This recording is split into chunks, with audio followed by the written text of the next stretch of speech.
श्री रविदास जी का नाम सुना होगा, बहुत बड़े महान भक्त हैं रविदास, संत रविदास जी है ना। तो काशी के ब्राह्मणों ने विरोध किया, इनको पूजा नहीं करनी चाहिए, ठाकुर जी की पूजा करने का इनको अधिकार नहीं।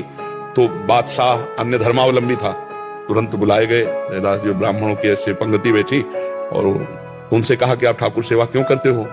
उनका हमारे ठाकुर है, वो करवाना चाहते इसलिए ठाकुर सेवा करते हैं। तो ब्राह्मणों ने कहा तुम मतलब शास्त्र विरुद्ध तुम आचरण करते हो और राज्य में बहुत बड़ा अनर्थ हो जाएगा। तो वो अपने भाषा से समझाया। तो उन्होंने कहा हमारे ठाकुर जी जब चाहते हैं तो हम ठाकुर सेवा करते हैं, अगर वो मना कर दें तो मैं कभी सेवा ना करूं। बोले अब उनकी नजर में तो विग्रह हैं, तो ठाकुर जी कैसे? तो बोले तुम्हारी बात समझ में कैसे आएगी कि तुम्हारे लिए ठाकुर जी राजी है सेवा के लिए? बोले वहां दूर सिंहासन रख दो और तुम मंत्रों से बुलाओ और हम ऐसे बुलाएंगे, अगर हमारी गोद में आ जाए तो जान लेना ठाकुर जी सेवा।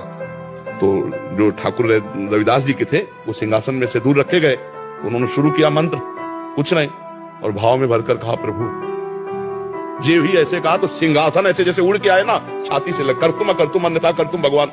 तो ब्राह्मणों ने फिर बात रखी कि ये इनके ठाकुर ने कुछ जादू टोना किए होंगे, हम अपने ठाकुर लाते हैं। तो अपने ठाकुर लाए और मंत्र बादशाह के सामने, पर फिर जे ही ऐसे भाव में किया ठाकुर।